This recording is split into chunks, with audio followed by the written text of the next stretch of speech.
투석은 삶을 끝내는 치료가 아니라 삶을 연장하고 또 지켜주는 치료라고. 선생님, 제가 일주일에 투석을 꼭꼭 3번씩 하고 굉장히 열심히 투석 치료를 받는데 왜 이렇게 가려운 건가요? 안녕하세요. 투석 전문의 김채원 원장입니다. 우리 투석 환자분들, 가려움증 때문에 밤에 잠을 못 잔다 라고 하는 분들 정말 많으시죠?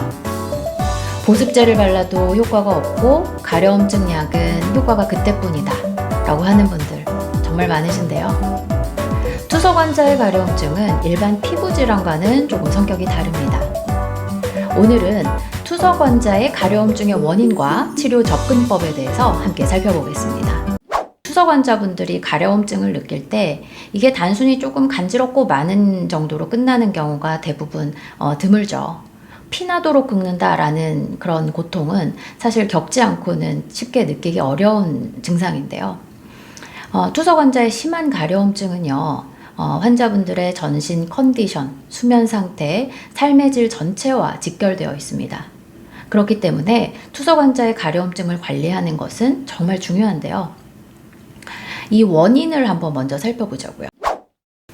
투석 환자의 가려움증 원인 첫 번째는 요독입니다. 정상 신장 기능을 가진 사람들은 24시간 내내 계속해서 노폐물이 걸러지지만 우리 신장투석 환자분들은 투석을 할 때만 요독과 노폐물이 빠져나가죠. 그러니까 그냥 일반적인 생활을 할 때는 요독이 계속 축적될 수밖에 없는 상황인 거예요. 과잉의 요독은 우리 몸에 염증을 만들면서 가려움증을 유발하게 됩니다.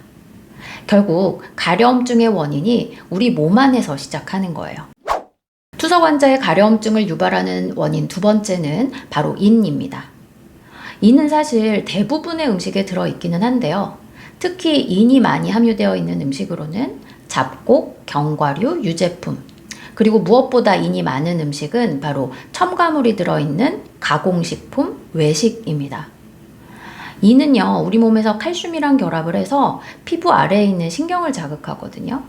그러다 보니까 투석 환자분들이 인 때문에 가려움증을 느낄 때는 피부가 따끔거리면서 가렵다, 바늘로 찌르는 느낌 같은 것이 들면서 가렵다, 벌레가 기어가는 느낌이다 라고 하는 특이한 표현들을 하세요. 결국 피부 건조증과는 조금 구별되는 증상입니다. 투석 환자의 가려움증 원인 세 번째는 피부 질환 때문입니다. 사실 우리 투석 환자분들은 내가 가려운 원인이 요독이나 인 때문이겠지라고 지레짐작하시는 분들도 없지 않아요. 근데 알고 보니 피부 질환 자체가 원인이었던 경우들도 있거든요. 대표적으로 접촉성 피부염이나 알러지, 아토피 이런 것들이 있을 수 있고, 그리고 요양원이나 요양병원처럼 집단 생활을 하시는 분들에서는 옴이 확인되기도 합니다.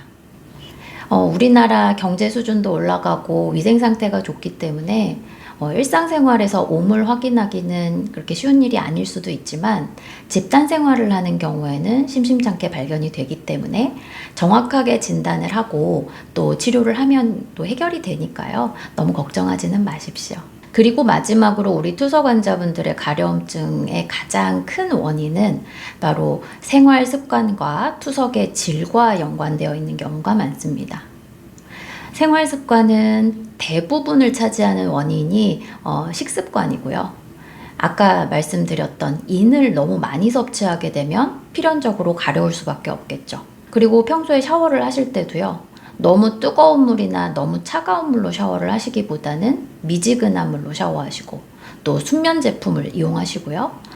간혹 투석 환자분들 중에서 선생님, 제가 일주일에 투석을 꼭꼭 3번씩 하고 굉장히 열심히 투석 치료를 받는데 왜 이렇게 가려운 건가요? 라고 하고 상담하러 저희 병원에 오시는 분들이 계시거든요. 사실 정상 신장 기능을 가진 분들은 24시간 동안 계속해서 신장이 일을 하는데 우리 투석 환자분들은 투석을 할 때만 요독이랑 노폐물이 빠지잖아요. 그러면 투석을 안 하는 시간 동안에 내가 요독이랑 인이 너무 많이 쌓일 만한 음식을 계속 먹고 있다. 근데 배출은 그거보다 훨씬 더 적게 일어나고 있다. 라고 하면 들어오는 것보다 나가는 게 적으니까 계속해서 몸에 가려움증을 유발하는 물질이 쌓이고 있는 거죠. 그래서 우리가 투석 환자의 가려움증을 해결하기 위해서는 크게 생활요법, 약물요법, 그리고 투석 처방을 변경하는 것을 고려할 수 있습니다. 생활요법은요, 인이나 요독이 많이 쌓일 만한 음식들을 조금 줄여서 자제를 하고 드시는 거고요. 그리고 샤워를 하실 때 너무 뜨거운 물이나 차가운 물로 샤워를 하시기보다는 약간 미지근한 물로 너무 자극이 되지 않게 그 샤워를 하시는 게 좋고, 샤워를 하고 나서 몸을 닦을 때도 너무 빡빡 이렇게 닦지 마시고 이렇게 톡톡톡톡 이렇게 부드럽게 그냥 수분만 흡수하게끔 그렇게 닦으세요. 그 보습제 충분히 바르시고요. 약물요법으로서는 먹는 약이 우리가 제일 흔히 처방하는 약은 항히스타민제랑, 그리고 필요에 따라서 스테로이드 약제를 처방하죠. 그리고 너무너무 가려운 분들은 저희가 이제 그 레미츠라고 하는 약을 주치의 선생님이랑 상의를 해서 처방을 하기도 하는데, 요거는 이제 투석 환자의 가려움증을 특화해서 조절하는 약물로 되어 있죠.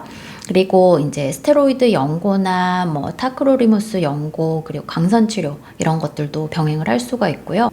마지막으로 우리가 혈액 투석 치료를 통해서 투석의 질을 개선한다면 가려움증이 좀 더 개선되지 않을까라고 생각을 해볼 수도 있겠는데요.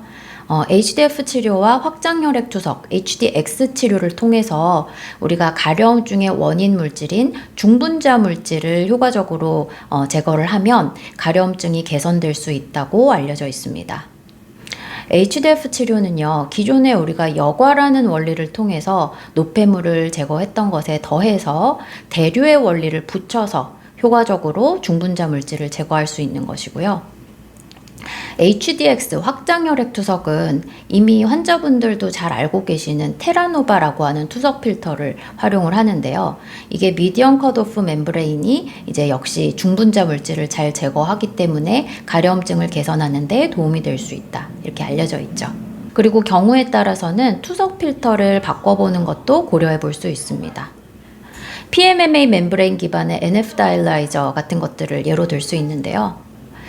특정 투석막에 알러지 반응을 보이는 분들이 간혹 계세요. 그런 분들한테서 우리가 이제 사용을 하면 효과를 꽤 보는 경우들이 있고요. 반드시 투석 주치의 선생님과 상의를 하셔서 여러 가지 투석 요법에 대한 상의도 해보실 것을 추천드립니다. 정리를 해보면요. 결국 투석 환자의 가려움증은 내 몸의 상태, 그리고 투석의 질의 문제로 귀결될 수 있어요. 그래서 평소에 식단, 생활요법을 잘 수행을 하면서 약물 치료, 그리고 투석 주치의 선생님과 함께 투석 처방을 함께 바꿔보는 것도 방법이 되겠습니다. 가려움증이 계속되는데 무작정 참고 넘어가지만 마시고요. 반드시 주치의 선생님과 상의를 해서 투석 환자의 가려움증의 원인을 확인하고, 그리고 그에 맞는 치료 방법들을 찾아가실 것을 추천드립니다.